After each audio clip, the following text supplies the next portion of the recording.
Hello there, welcome to the Ebon Hawk, a podcast discussing Star Wars news and Knights of the Old Republic. Today we're joined by Kevin, the mastermind behind the KOTOR movie saga and the Revan series on YouTube. So this is a spoiler alert for the Knights of the Old Republic series and the Star Wars films and TV shows. This is where the golden anniversary begins.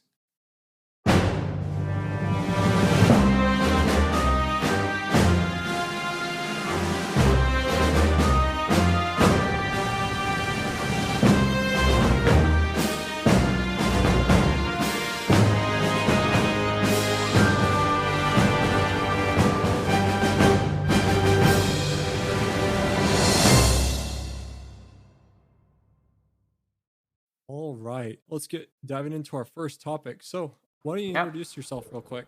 My name's Kevin Smets, and I created the KOTOR movie trilogy originally, way back, started in 2006.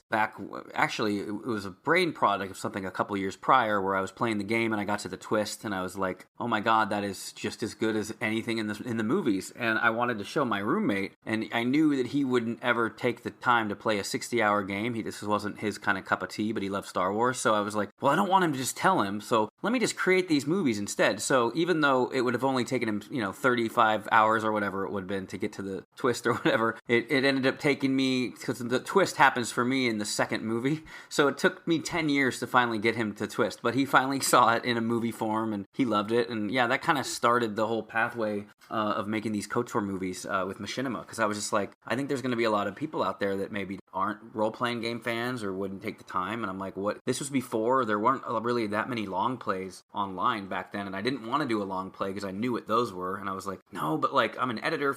I went to film school, and like, in between edit jobs, it's always good to like stay sharp, and I was like, well, what if I try to make a movie out of this? And then the KOTOR game, the Xbox original, had this code that if you did it at the option screen, a little thing would come up and it would say "Punch it, Chewie," and it would basically free the camera, so you could use your Xbox. It was probably for the developers, so you'd use your Xbox to move, or controller to move around whatever room you're in. And you know how that game goes. If you start your characters attacking, you can do the code at such a timing right before they go on to their attack that you could free the camera and then just zoom the camera in and out of all of these characters making their attacks and stuff. So it kind of started from there, and then after the first movie, it got a pretty huge following, and then people that were way more talented at computers than I am actually were like, well, why, instead of doing the Xbox, we should do it on the PC version, which has better res. And some of these guys, there's the huge modding community out there. I'm sure you're familiar with the KOTOR 2 mods and stuff. They were like, well, we could open up the game like a toolbox, and so you just tell us what you want, and we'll be able to do it. So that combined with some of the CGI talents of my team too, where they can completely do full-on space scenes and stuff like that. Or we had a swoop bike chase in KOTOR 1. But yeah, I completely stripped all the music, all the sound effects for the most part, and then I voiced the main character of Logan Starr and used most of the characters in the games. That's a long-winded answer to tell you that, yeah, that's where I came from for the KOTOR movies. But yeah, and then I just completely edited it into movies with music. I did a total score, rescore, and made it more cinematic. I love the score from the games, don't get me wrong. I tried to use some of it as an homage, but for me, it just felt better using soundtracks in the first movie, weaving it in and out with Star Wars themes, so it didn't feel like a fan film. Most fan films just reuse every Star Wars track you remember, right? Well, they used to back in 2006. So for me, I was like, well, I love soundtracks. I'm going to find music that I think could work in the Star Wars universe. And then if you intercut it with the Force theme or Vader's theme, but then you have Muppet Treasure Island, all of a sudden transition to music from The Last Samurai, and then it transitions to music from Outbreak, and then it goes back into the Force theme. It kind of tricks your brain into thinking, wow, this is a new soundtrack, but it still has some of the old classics. You know what I mean? Yeah, I was gonna say too, like with the recent focus too, with like the DCMA takedowns, having alternative tracks is key to success. Otherwise, you can get into some major kind of legal issues with the music that you use. So you probably noticed with our podcast, we did hire a couple people that we'll plug later who help us with our theme music and our transition music. So they're huge help for just making sure that we can make it happen.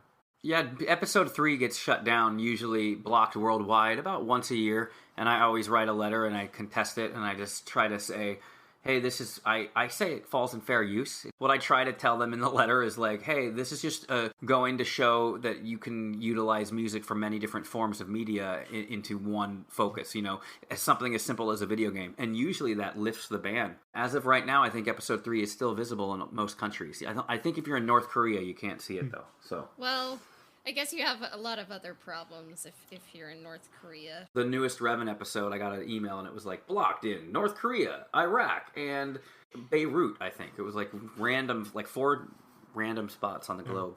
One of the questions I had coming in here was kind of how you kind of put together some of these assets, because the first thing I thought of was like how like authentic they felt to the original like visuals of KOTOR, maybe with a lot of like uprising and things, but I was like, wow, you could pull just about all this from the game. This looks like it's like true cutscene footage.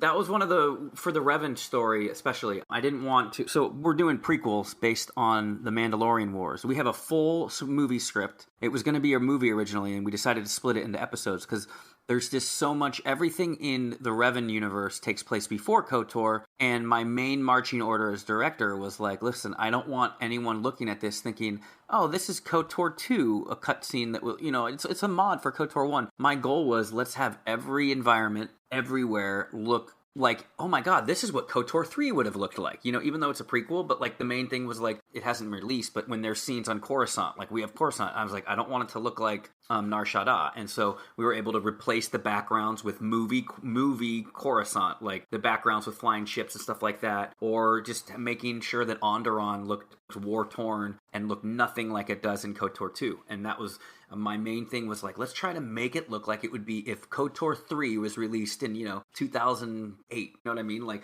wouldn't that be interesting if KOTOR 3 finally released and it was about the Mandalorian Wars? So, we've utilized assets from the MMO that we can bring in. There's a lot of different tools, and that's over my head, to be honest, because like for me, I'm good at editing, because that's what I do I edit for television and stuff like that. So my bread and butter comes from editing and directing the voice actors.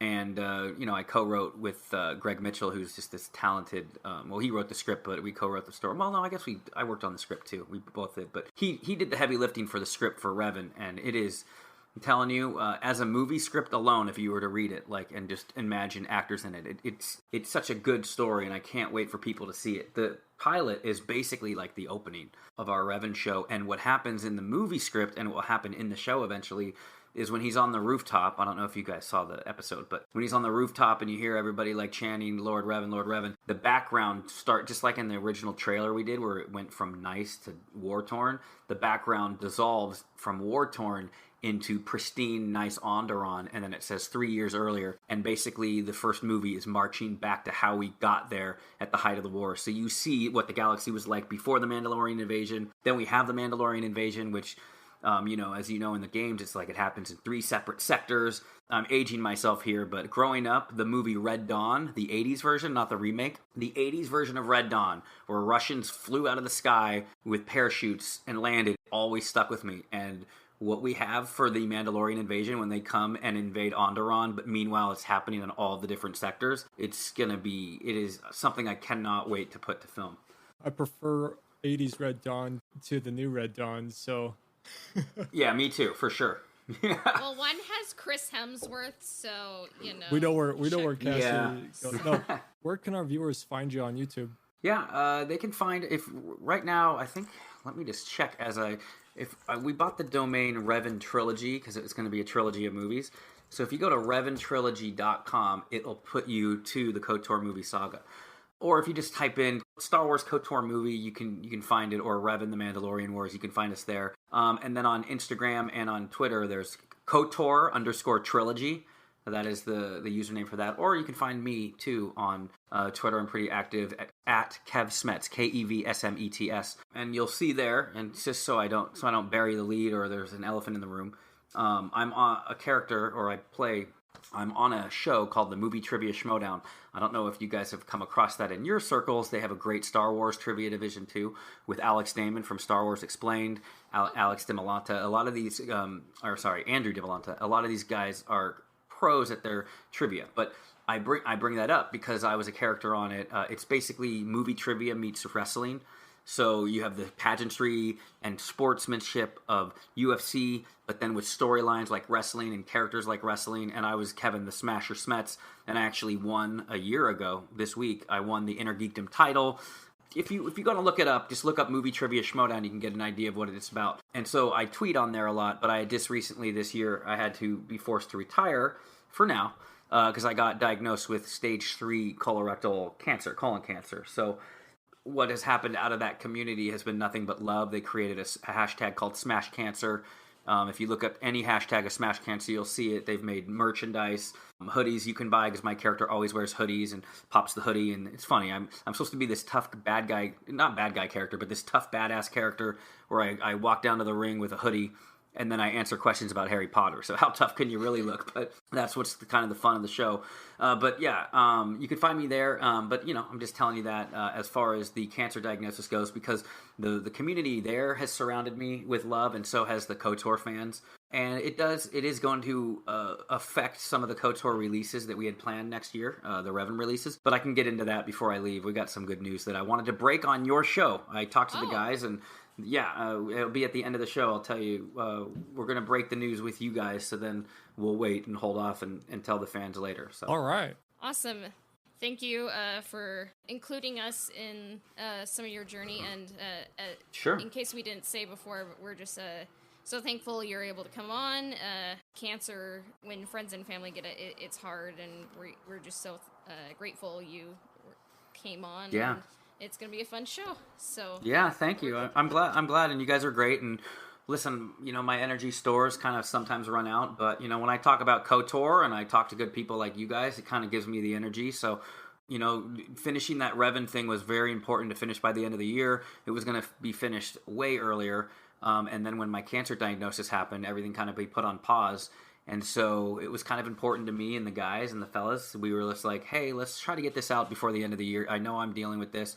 And so they kind of rallied and helped me out. Usually I do most of the sound design, but Brandon Twigg, who is the animator on the squad, he did the sound design, which was fantastic. So, and I'm a sound design snob. And if you watch that Revan movie or the Revan episode with your headphones, he knocked it out of the park. So, and then of course Jenks with all the CG. So the squad has been so helpful in kind of picking up my slack because I've been under treatment. I've been undergoing radiation and chemotherapy at the same time while also having a newborn. Literally the week I started chemo was when my newborn daughter joined us here too. So, it's been a crazy, hectic couple months, but my head's in the right place. And, I think diving into the things that gave me comfort back in the day have given me great comfort in the present day. And that includes KOTOR, obviously. And that's how I found your guys' podcast, honestly. It was just wanting to, kind of just escape out of it, and then hearing that you guys have some great conversations about KOTOR, that's when I really kind of caught on with you guys. We're glad that you have a community with KOTOR, with your Smash characters, so you're being supported, so that's great. Yeah, it's great. They did a fundraiser, 31-hour fundraiser. Again, if you know the Movie Trivia Schmodown, there's a diehard fan base. They have after shows. They have people that cover it. It's just like a sport, and we go to live events. They sell out theaters and packed houses and stuff like that. But they did this 30-hour stream where people donated money, and they raised in literally 30 hours. They raised over $15,000 because I'm gonna have to stop working and all that. So they're a fantastic community. To kind of circle back a bit, sure. How did you discover KOTOR? Myself, I remember hearing about it and people talking about the story. And I had gotten a new job. And it was back before I was an editor when I was just a PA, but I got a nice job at a miniature effects company. With the first paycheck, I finally got an Xbox. And I just remember all I bought was the Xbox and KOTOR. And then just dove right in. And it just was so amazing to me.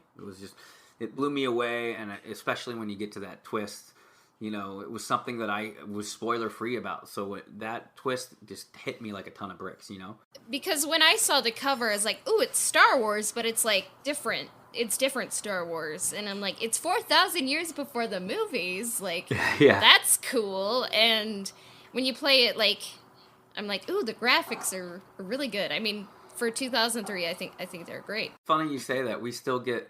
whenever we do all of our diehard fans of KOTOR and Revan love our movies. They love them. They would do anything for it. We have the Discord, we have the Facebook group, and the Twitter followers and stuff. They love the subscribers. They love it. We just hit 10,000 subscribers last week, actually, right before the Revan premiere. But whenever I would do Facebook marketing, I would always market. You can buy marketing. I don't know if you guys have done that for your podcast. It's actually a pretty good tool. Because you can literally seek out and be like, anyone who has ever liked anything with the word Revan in it, you can target their timeline, and then they'll get a sponsored link. And so usually, you show a picture of Revan's mask and you say, hey, Revan movie coming soon. And I would always make sure to call it Machinima. But it's funny, whenever I would do the marketing for the diehard fans, they love it. But whenever I would do marketing for just the general public who don't know about my movies, so you're not marketing to your group, but you're marketing to the public, I would always get people that would write these negative comments like, what is this, Atari graphics? Because people are so used to the amazing graphics you see on consoles today, with Fallen Order and all that, that they hate on the KOTOR graphics. But I think we've embraced it where we're like, look, if we're going to tell a story in the KOTOR world, using their assets, we want it to feel that retro vibe. It's like, this is what would have been our version of a KOTOR 3, you know what I mean?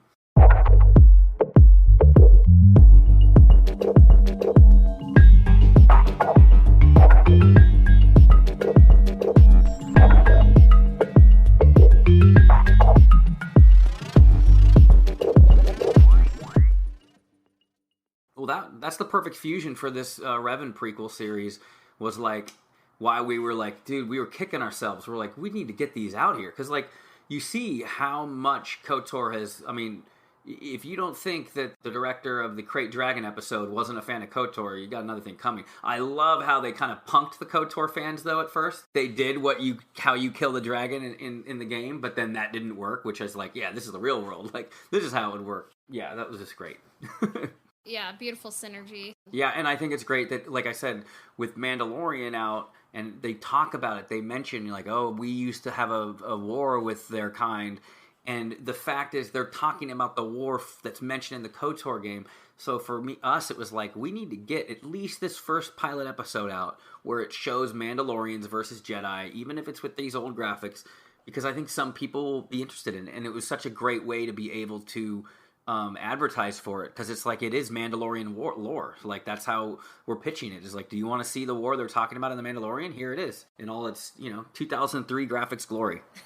One of the reasons KOTOR is still getting mentions in the Mandalorian today is it's kind of like a prequel universe, but you have kind of a story that's evocative of the original trilogy. So I think it's kind of everything everyone loves about Star Wars in one package, and you get to be in control. You get to design the lightsaber, you get to choose light or dark, and you even get to choose your name. So fast forwarding to the movie, how did you come upon the name Logan Starr? If you see, Cadence Century Studios, every story I ever wrote growing up, I used to write sci-fi books and then scripts, and I made video games out of it, and the main character's name was Cadence Century, and I was I really want, that's a good one. And for some reason, when I set it up, though, when I was playing KOTOR originally, and I usually, whenever you can name a character, I would always name it Cadence Century.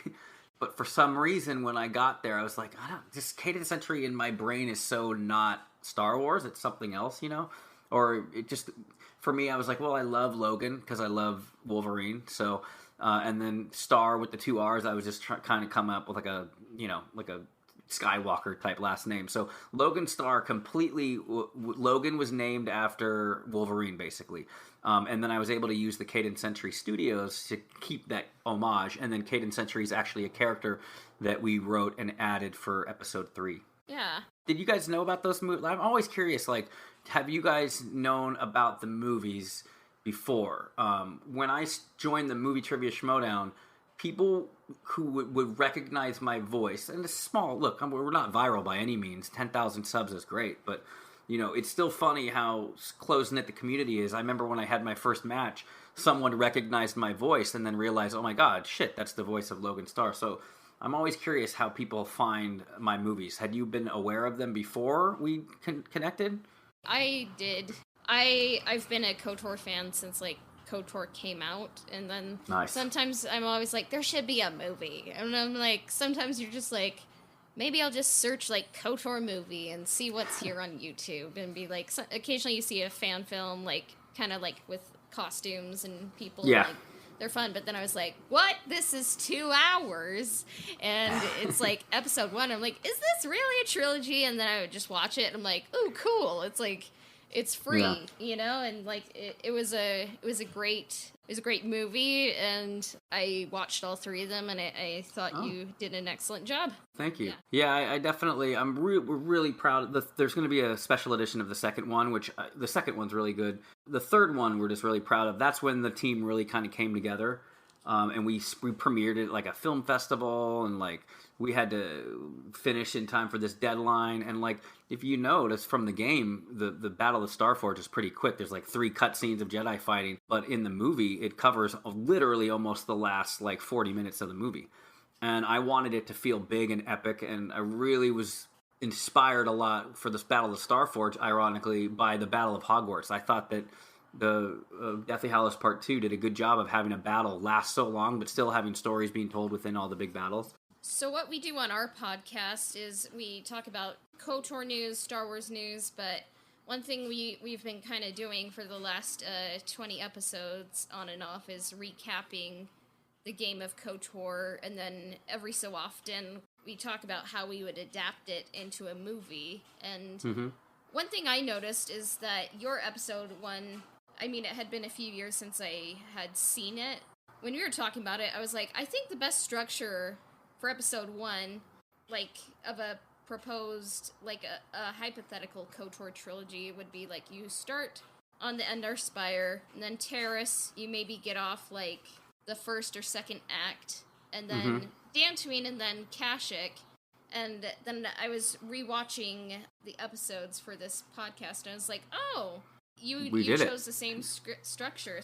My original order, I wanted to end on Tatooine, because this is back in 2005 or 6, and I was like, anything to connect, you know, anything that's familiar, you always want to go to Tatooine in the Star Wars movies. I mean, George Lucas probably went there almost every movie, right? I remember also thinking, well, Tatooine, like, how does that end? Like, you want the first movie of a trilogy, if we wanted it to end almost like self-contained, you know what I mean? Like, that, oh, this is the story, and you wanted to, I just felt it would be better to end on a happy note. And for me, all the planets, the only one that really had some big battle at the end, then you could end it legitimately with just a bunch of Wookiees dancing, is Kashyyyk, you know? Or Kashyyyk. They say it both ways in the game. So I thought it was interesting to do that. So I ended up pushing Tatooine to the second movie. And I think that works. Because, like, I think I agree with your order. I just think that ending the first movie with, you know, establishing with the Wookiees and having that big celebration at the end, you can end on a happy note. Because everything kind of takes a shit after this. In the second movie, it ends really dark. You know what I mean? With the destruction of Dantooine and the revelation and stuff like that. And it's like, I can't imagine you going to Kashyyyk and then freeing all the Wookiees and being happy about that in the middle of the dark turn, you know, the downturn. Like the whole scavenger hunt sequence of KOTOR, I have like that big internal debate of like, how much of that do we actually want to include, or do we want to simplify that? And so that plays a huge part on, I guess, how this whole second movie would even structure. The second movie, but I never really liked Manon when I played the games. So if you see, it's like, we had 2 versions. There's a 2.5-hour version, and then there was a 90-minute version. Because when we first got invited to a film festival, we were only given 90 minutes. So I took the 2.5-hour version, somehow cut an hour out of it. That's why we're going to release this special edition for episode 2. But Manon is literally like the first 10 minutes. It's just this action sequence, and they get off Manon, and you're already back on Dantooine. I use Manon as like the, you know, the opening, you know, the opening notes for the battle, and then they get off there, and then they already have that star map. So then they go back to Dantooine, and then that's when they go to Tatooine. Yeah, and then, you know, figuring we'd go, you know, you want to save the best for last, and I thought it was really a good idea to do episode 3, the first half of episode 3, finishing up that scavenger hunt with Korriban.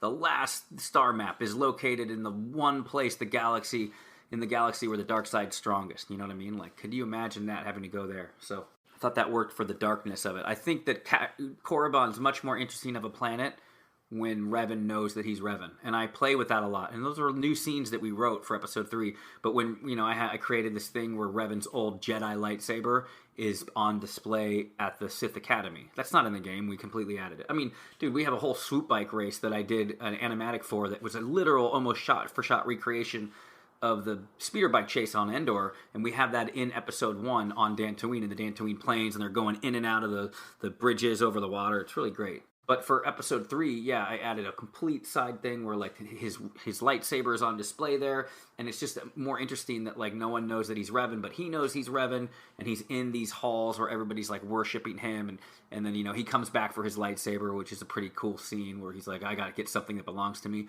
and then that's how we go from Revan's green saber in the first 2 movies back to his blue. I know there's canon of different saber colors that he had, but yeah, so we kind of just covered them all. Yeah, I feel like there's canon for Revan having, like, every single color at this point. Yeah, when people complain about Revan, like, they're like, well, that's not the face I would use, like, the Chinese man, and honestly, like, when I first selected that face, I didn't even know. If you look at the assets, they call it Asian Face 1 or whatever, and I remember there's people that complain, and they say really negative things about, like, why would you cast an Asian as your Revan, or that's not canon, it should be the mullet guy, or...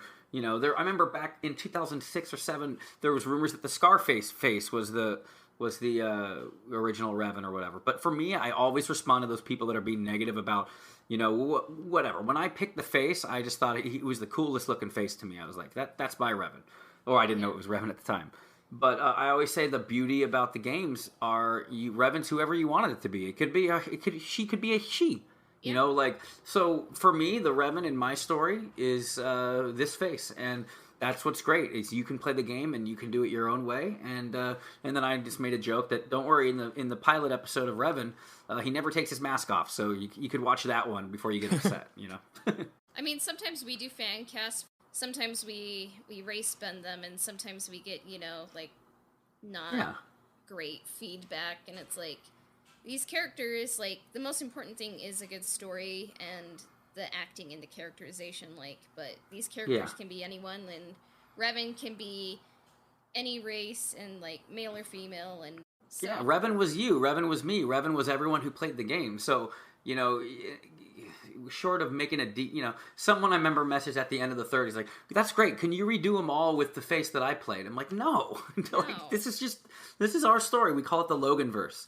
The fans, they'll call it the Logan-verse, and people will say, is that Logan-verse canon and stuff like that, which is kind of great. I was going to add in that, that's what made, KOTOR stand out among the competition at the time of, Star Wars Battlefront and those, is that, it wasn't just a Star Wars story. It was technically one of the first of my perceived knowledge at the time of, the first time that it was my story to play. Yeah. And outside of Dungeons and Dragons, that was an anomaly for a video game, and so that was the big draw, was that I am experiencing my Star Wars story. And yeah, it is kind of funny. Cassie kind of say that we do get, but we do get a little chatter about how they would do it differently, and I think it's totally fine. I mean, that's kind of the spirit of KOTOR, but I think as far as the Revan novel and those go, is that there had to be someone who put the foot down and say this is the canon, and I mean, it's the canon. I guess whenever I like to be a smartass, I'll be like, well, actually, they made all of Legends not canon anyway, so it's Exactly. Legends. There is no canon Revan yet. So, but yeah, it's interesting, and I listen. Revan's important to a lot of different people. So, I know that they had the Revan. I mean, I have my thoughts about the Revan novel. I thought it was good writing. I love Drew, and I think everything. And I just thought that it was a novel to sell the MMO. It was to sell Revan being in the MMO of where he's at. I would have preferred it not to do that. And then my earliest complaints about the MMO was that they made Revan almost like a mini boss.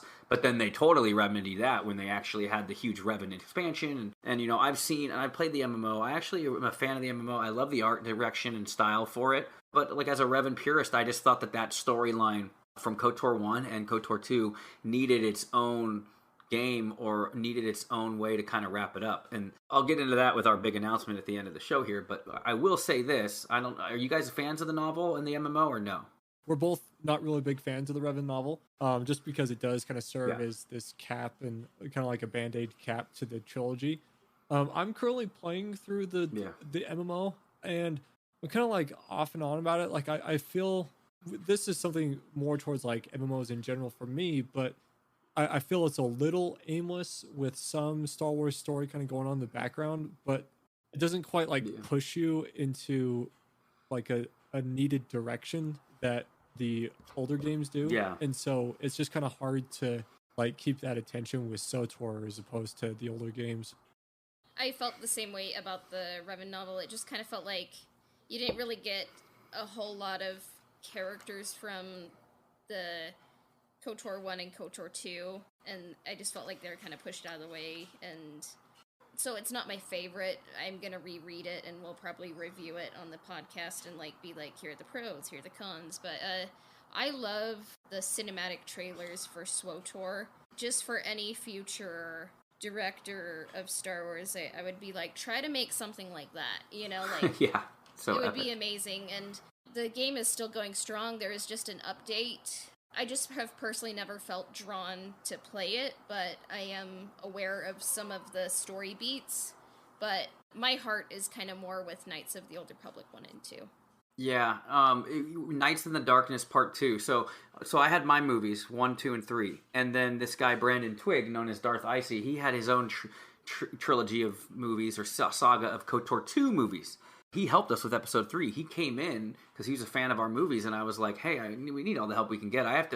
We got invited at the end of, we had a film festival screening for episode 2, the 90-minute version, and we had the 501st, like it was 501st stormtroopers. They set up a whole thing. There's pictures where you could see like stormtroopers, and people had like lightsabers, and it was in this hall where we had a big premiere. And it was before Star Wars was on. It was back before Star Wars was even announced to have sequels coming. So it was like, this is how we were advertising it, like see Star Wars on the big screen again. And at the end of the Q&A, the guy said, would you like to come back and screen episode 3 a year from now? And we're like, sure. So then we all of a sudden had this crazy deadline, and we were way behind. And so Brandon Twigg came and then helped out and really saved and did, a killer job at episode 3 a lot, especially the Starfort stuff. But I say that because he had his own trilogy, and people were like, well, when are you going to do a KOTOR 2 trilogy? I'm like, well, I love what Brandon did already. I don't think we need to do anything. And so he was just about to release the last movie, his 4th movie. He split the last movie into 2, and it was called Knights of the Darkness Part 2. And we did this whole reveal trailer, because basically what he does in Knights in the Darkness Part 2, which is I think something, Cassie, especially if you like the other movies, and you did want to see what happens with Logan in our Logan-verse, he took the novel, everything that happens on Drummond Kaas or whatever, he totally translated it into movie form using the game engine from KOTOR 2, complete with Revan being tied up captured by Nyrus, complete with Mitra freeing him and giving his mask back, or all of the great things that happen, and because that part's kind of cool, right? Are we allowed to speak spoilers on the novel, I guess? Go for it. Gotcha. So, Mitra getting stabbed in the back, I thought was such a stupid move. Like, just killing off, like, that's people's character that they loved in KOTOR 2 so much, and to kill her off by getting stabbed in the back. So he does everything, though. We have Scourge in there, and Scourge stabs her in the back. She falls dead. We have the Emperor. We do this. He has the whole thing. It's really great. I only voiced my character, but we revealed to the audience with the trailer that his movies were in the Logan-verse, because at the end, just like Chewie were home, we cut to black, and then it fades in, and you see Mitra come up and free Logan, and Logan turns around and says, about damn time, and then that revealed to the fans, like, holy crap, that's Logan.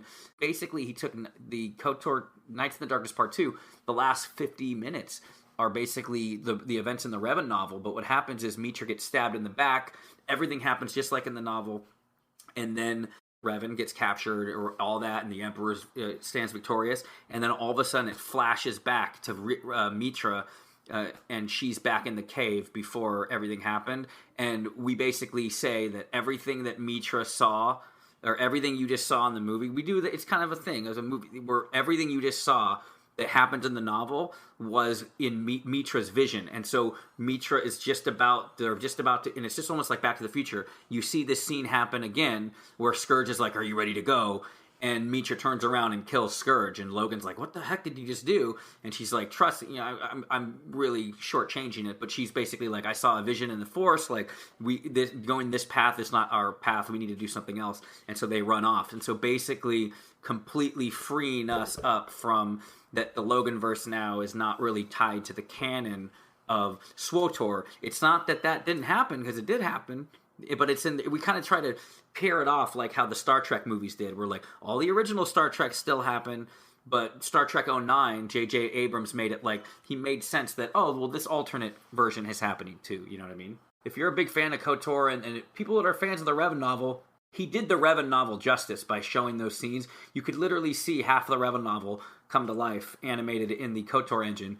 And then we just decided, but we weren't fans of how you did that, what you did to Mitra and Logan, or to Revan, and so they pause, it rewinds back, and then she's like, "Whoa, what the heck did I just see?" And then she stops Scourge dead in his tracks, and that's going to allow us to tell stories after, so we can do our own official kind of KOTOR 3. Yeah, that sounds amazing. That sounds awesome. Yeah, and we didn't want to disrespect what Drew did. I mean, he's, that mastermind, So we wanted to show it, and then we just wanted to be like, yeah, but we're the Loganverse, you guys. Logan is bald, and he has the cool mustache, you know what I mean, and the goatee.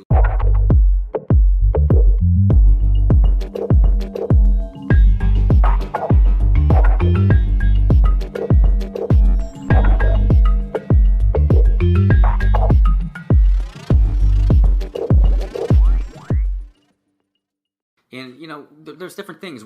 I rewrote Euthura completely from scratch. If you watch episode 3, when you're on Korriban with Euthura, who's one of my favorite characters, and I rewrote it to really form a bond between her and Logan when he's in the Sith Academy. And I had my mom revoice it. My mom was a stage actress. So, like, a lot of the fan, you always worry, like, are they going to have backlash? Like, we like the original Euthura, but everybody across the board thought that Euthura was a great improvement, because I thought what a great story is if Euthura's dad fought in the Mandalorian Wars as a Jedi and he came back with PTSD. And what does a Jedi have? PTSD. That means he's waking up in the middle of the night, the room outstretched, so she walks in. So her backstory, instead of just this Sith Academy teacher that's kind of mean and wants to usurp the others, let's give her a cool backstory so she can relate to Revan more.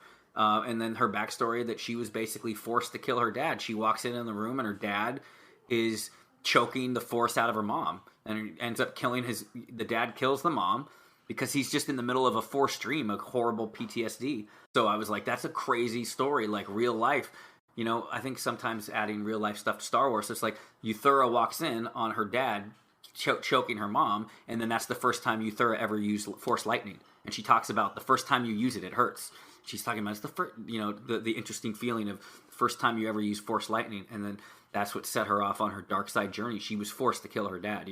These are stories that it's still within the fabric and the frame of the great backstories and the skeleton that Drew made in these games, but it also allowed us to kind of tell our own version of it, and that's the Loganverse, and that's what people kind of come to expect.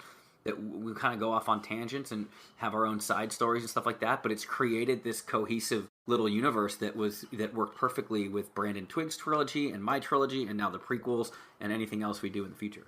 I enjoyed that you took the story of KOTOR and you told it over a trilogy, and you added and kind of tweaked things so it worked, and because sometimes it would just kind of be fun to have an Easter egg and be like, instead of swoops on Terrace, it's some pod racers, and you see At and Rand, and I'm like, hey, there's. I love that you caught that. Yeah, we would do random things. We'd do random things like that. I think we have Mira in the cantina in episode 2. I would always kind of throw in little. We had if you watch the Sith Academy on Korriban, they go to a club or whatever, and there's everybody dancing. There's a shot of a dude. It's basically a reskinned Scion, because someone had said, like, in the timeline of that, Scion wasn't totally screwed up by then. And so I have a shot, just like your Atten shot you caught. You could find Scion. He's literally in the Sith Academy chilling with a drink. Oh, I think I missed that. I'll have to watch that again. But one question I did have is, What made you decide to cut out some characters like Juhani? Her role is kind of different. Yeah, that sucked. Because I didn't have a lot of help when I first did the Xbox version, and like whenever you pick up a new person, like you can only have 3 people, and so whenever I was doing group battle scenes, I'd have to have like a group of 3 that you'd have, but your main character always has to be one of them, right? So you'd free the camera up, and then you'd watch the other 2, like you'd have, you see Jolie Bindo and Zalbar were fighting on Kashyyyk, and the rest were down at the Shadowlands or whatever. I did that almost by design, because you have to go back and then reshoot everything with another character. And so Juhani, I always liked her storyline and everything like that. But for me, it was just like, I got to make it simple. I didn't have HK-47 early on, because Kashyyyk starts first, and so I was like, the less the better for now, because with the Xbox, it just takes too much work. And then, we were going to do, and I still like to do it, we wrote a script for Juhani's fall. So we have this other Jedi named Caden Sentry, who's in episode 3, and we decided that basically we're going to do a HOTOR episode. HOTOR is Heroes of the Old Republic, which was going to be a series of webisodes where they'd be self-contained short stories. Some of them would be 2-parters, but basically we'd tell different stories wherever we wanted to on the timeline. And one of them was going to be, I wanted to give Juhani every due, because I love Juhani. And so the premiere episode, we have the script written, we just haven't shot it, is Caden Sentry is basically the character that frees Juhani from that area in the game, that plot where you free her up near those statues and stuff like that. So we actually have an idea of that, and then my plan was, and you see her in the special edition episode 3, she's there, so you see she's in the Starforge battle, and the plan was we were going to have very Back to the Future Part 2-ish, we were going to have the Battle of the Starforge as told from Juhani's eyes. We had a full episode plan for that too, where you'd see what she was doing with her strike team, because we established in the movie that we have all these different strike teams going off. So Juhani was going to get in the premiere episode, freed by Caden, and then at the finale of the first season, we were going to have this Battle of Starforge, but from Juhani's angle, which I love things where you see something from different angles, you know what I mean? And because kind of in our hypothetical KOTOR trilogy, we kind of talk about, I was kind of like, as I was rewatching yours, I'm like, oh, like, that's interesting, just kind of like our structures kind of the same. Like, I have a English background, a creative writing background. Nice. Need to get you on our team. You could help write our stories. Oh, that would be cool. But yeah, so because I'm kind of thinking of ways to adapt it. Like, it probably wouldn't be the same like as it happens in the game. Like, if there were to be, like, if Disney were to make movies of this, like, we just say like how they could do it in the best way. What would be a simplified way, like, because I know we all want like a 40-hour version of like what you can do on Terrace, but sometimes you have to shorten things a bit. But well, yeah, like, I hated Paragus, I'll tell you that. I hated Paragus. When I had to get a new Xbox and do that thing again, and I always swore up and down that if I did a KOTOR 2 movie saga, like, Paragus was going to be the first 10 minutes. I was going to do to Paragus what I did to Manon. Yeah. But, like, remember how excited you were when you got off Terrace for the first time, you know what I mean? But there's a lot of people that, like you say, they're like, well, we missed the side plot. Like, how did you never really explain how you got T3M4, because you get him on Terrace. It's like, well, that was just another character. It was just too many characters for me to deal with. But, we open episode 2, and he's already with the party, and there's a throwaway line about how he got it from a Zabrak, so we kind of hint that he's getting it from Bauer. But, that was our own Loganverse side story. But I agree, there's so many different subplots and side stories that you can kind of pull from, which is what's great about KOTOR, is that you can make your own super movie out of whatever you want, Yeah, and kind of what we talk about is, like, just, like, Terrace, Dantooine, Kashyyyk, because Kashyyyk is, like, a jungle city, and Terrace is, like, a city of a jungle, and so they I like that. They kind of mirror each other. Like, Terrace is corrupt, but then, like, it is destroyed, so there's that descent, and then you have Dantooine, and then, like, you have a victory on Kashyyyk, so it's kind of a nice reversal for a good hero's journey. And then how we structure the second one, I'm still kind of like, with Star Wars trilogies, you have a hero's journey episode for the first iteration, then it goes genre, and then it's kind of like a redemption or fall for the third iteration. And I'm kind of like, is it kind of more like a treasure hunt, kind of like Indiana Jones, or is it kind of like a spy movie for the second one, or is it kind of both? So I kind of play around with Manon and Tatooine. I don't know which one I would do first personally, but I like it because, in a way, like, Bastila is kind of like a spy. She isn't being honest, like, about what she knows. So she's kind of like, I haven't really played Among Us, but I guess you could make a meme out of that or something. But sus, Bastila sus or whatever. Yeah. So it's like, you definitely do want to, like, have them looking for the star maps and stuff, and then I think it is good to, like, go to Tatooine and kind of, like, develop that Bastila's character and backstory, and, like, if it's a male Revan, kind of a bit more of a romance, and, like, Tatooine is a big part of that, and then... Yeah, with her mother and stuff like that, too. I mean, that helps. That's the impetus, you know, it starts launching them kind of more on their romance path. That's how I used it, you know. Yeah. Manon has horror elements, too. I mean, I don't know what version you saw. The MagFest version, literally, Manon's the first 10 minutes, but I digress. I don't hate Manon so much that I cut it out. It was just for that version, I cut it out to the first 10 minutes. But the special edition, and also the original version, which is still online, you can find it. It's just not as good a quality. We have Manon, and I made it like a horror movie, like the crazy cell cath and their fishy little screams, and I had the full on. And our special edition is going to push that even further. We're like, I want Manon to be, it's down, and that's what's cool too about you pairing it with Tatooine. Is Tatooine's in the bright sun in the desert, and in Manon you're in the depths. You know what I mean? And we try to make that more like a horror movie.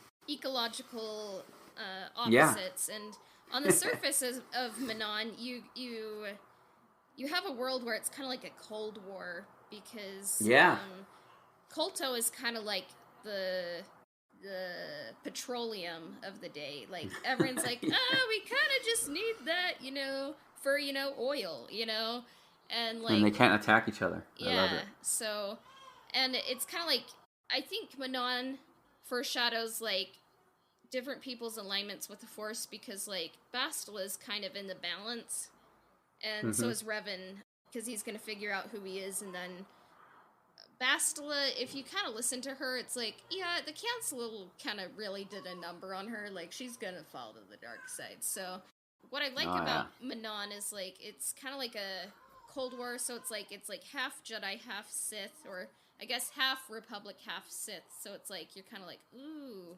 it's just kind of a different dynamic. So, like, I'm like, do I want, in a movie, it's like, would you want to start with that or end with that? And then the belly of the whale would be the Leviathan, where, like, Revan finds out who he is, they're in danger, and then Bastila gets captured, like, and then it just kind of ends on that down note. Yeah, I was glad I was able to use the Xbox footage for, the Xbox had an exclusive where you could download Yavin base or whatever, and so if you see episode 2, it ends with overlooking Yavin, and that's an Xbox. We couldn't even do that with the...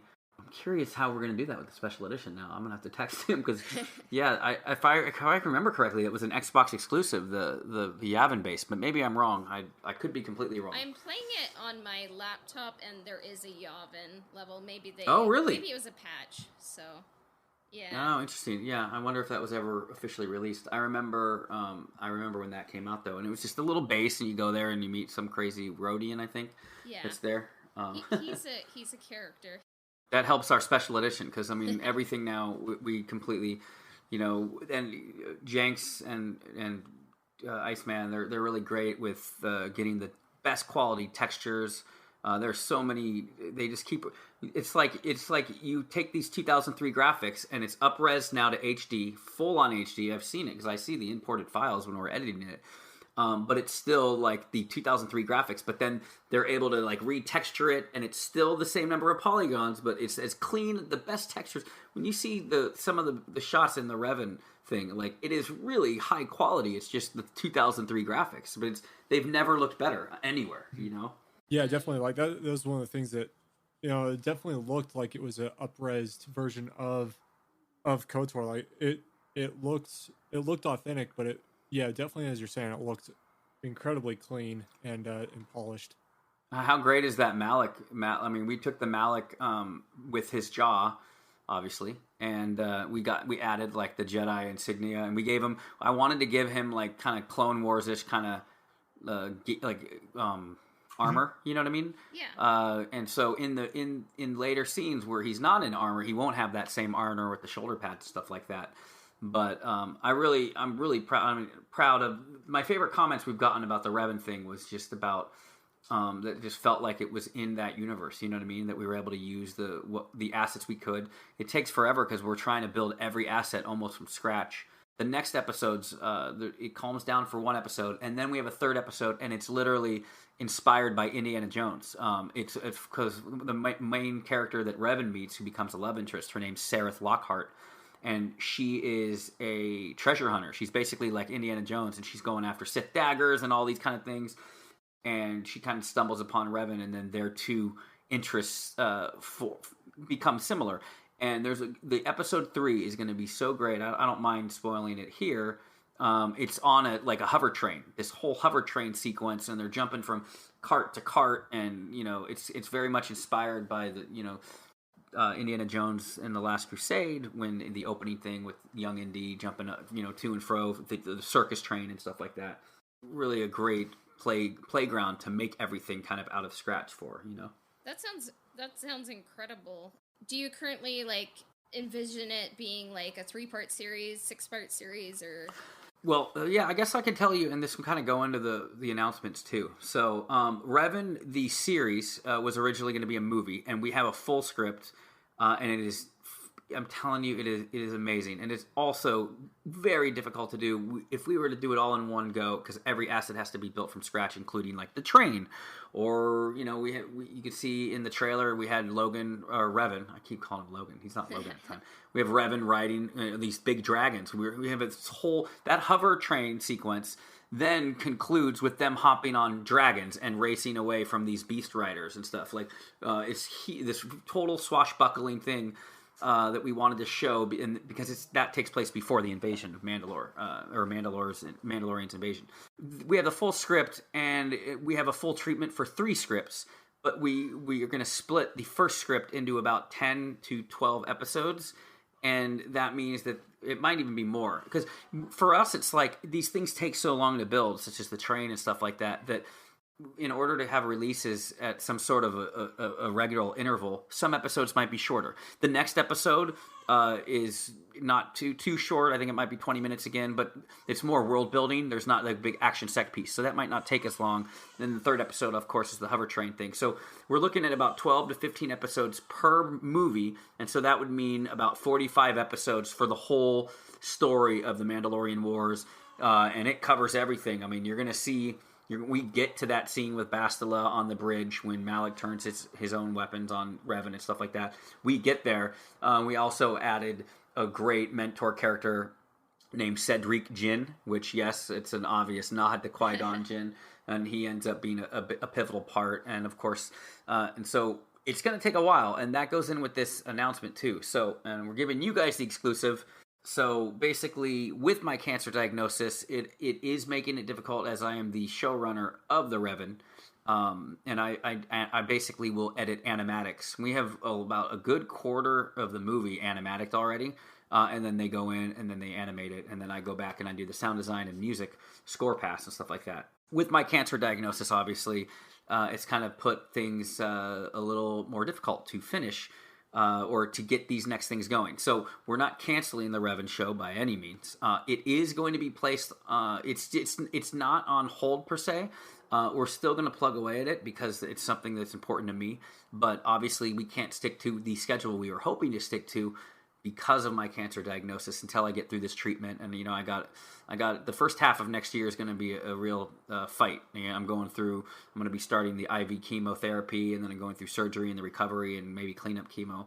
So I'm in for a big fight, unfortunately, but it's a fight I'm willing to take. So that said, we're not canceling Revan. These shows will get out there, and we will be producing. There'll be one or two, probably one Revan episode next year, but we don't want to leave the fans hanging. So basically, what my team has done is written we always talk about it, and that's why I loved your episode where you were talking about your ideal KOTOR 3 or how you do it and stuff like that. And we used to always talk about like our ideas for, well, what if we did our own KOTOR 3 that wasn't tied to the MMO and all that.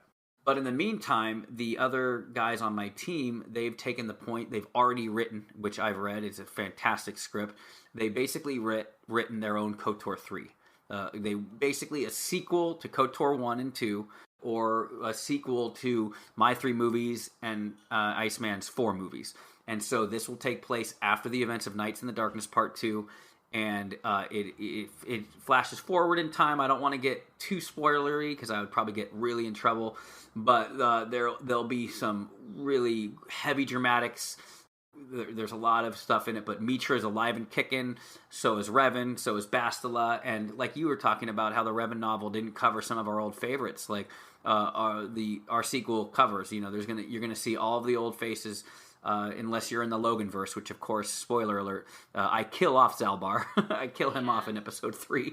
I don't land a moon on him though. I kill him off in a more epic way where he's saving Mission, who he loves. So what's going to happen is that started out they were going to do a movie, but then they wanted to also say, well, this TV short format is working for us, and will get us more releases out. And so while I will still be continuing working on the next episode of Revan, and like I said, Revan takes longer because every asset has to be built almost from scratch. We're trying to make it feel different, but in the same vein.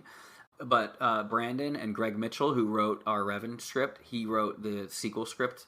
And so we're basically going to be doing movies in all 3 eras of KOTOR next year, or content. We still have the Revan prequels, but that's going to be kind of slowed up a little bit while I kind of beat this cancer. Then we're going to, Jenks is still going to do episode 2 special edition, so that could finally match the quality of 1 and 3. And then they're going to be working on this sequel series, and they believe the first episode of the sequel series will happen in February. So you'll be able to, you'll see that. And I'm telling you, again, at risk of being spoiled, if you're a fan of KOTOR 1 and 2, Greg's KOTOR 3 script, KOTOR 3 script, it's not what it's called, but his sequel script is a love letter to fans of KOTOR 1 and 2, and especially fans of our movies too. So I'm really excited to share that with you guys, and I don't want people to be bummed out if they're fans of the Revan thing. The Revan show, that will be finished too. We're going to finish everything. For us, like the 2003 graphics, we don't care about that. So it's never going to age out for us. So as long as we can still access the system and fans are still there, we're going to keep creating KOTOR content. So Revan will be kind of put on hold for a little bit. We'll still be producing it, and there'll be another episode or 2 next year, but not. We won't be able to finish the series like the original plan. But we didn't want to leave anybody without content, and so the announcement is that we are going to do much like we did our Revan show, so you're going to have that same quality. If you've seen it, you know what we're talking about, but we're going to give fans what they wanted. We're going to give fans what we wanted, and we're going to give an official, our version of what a KOTOR 3 movie adaptation would be, using the assets from the KOTOR games. That sounds incredible. I'm excited. So February... Great. I wanted to give you guys an exclusive because you guys, like I said, I've loved your show, and it's been a nice comfort for me dealing with some of my fatigue with the radiation, stuff like that. So I was, we'll promote the hell out of your show too thank you. For this appearance, so that people can kind of catch the announcement. And we'll promote your show like. It sounds like it doesn't sound like a lose scenario. Like there's more KOTOR content coming out. Oh, tons! Content. And I want to steal Coden's name. I want to use Coden Bond as a character name. That's a good name. And Cassia. Oh, yeah. I'm gonna write you guys both in the movies. Oh, that'd be cool. Well, thank you. Yeah. So there's gonna be more Star Wars fan content and Star Wars canon content. So I think next year. Yeah, hopefully it's better than this one. Yeah, we appreciate having you on. Is there anything else? Yeah, thank you. You would like to plug? Yeah, I would just say, RevanTrilogy.com, and you'll find our YouTube. Subscribe. I love our community that we have. We're not viral. It would be nice to go viral. I mean, it would be amazing if one of these got picked. We always thought, like, just one eyeball catches it and they retweet it, to the masses, that people would look at this and be like, hey, like, I know it's the 2003 graphics, but the heart and soul of Star Wars is there, especially for the KOTOR fans. And I think there is this new evolution of fans that are familiar with SWOTOR more than KOTOR. Yeah.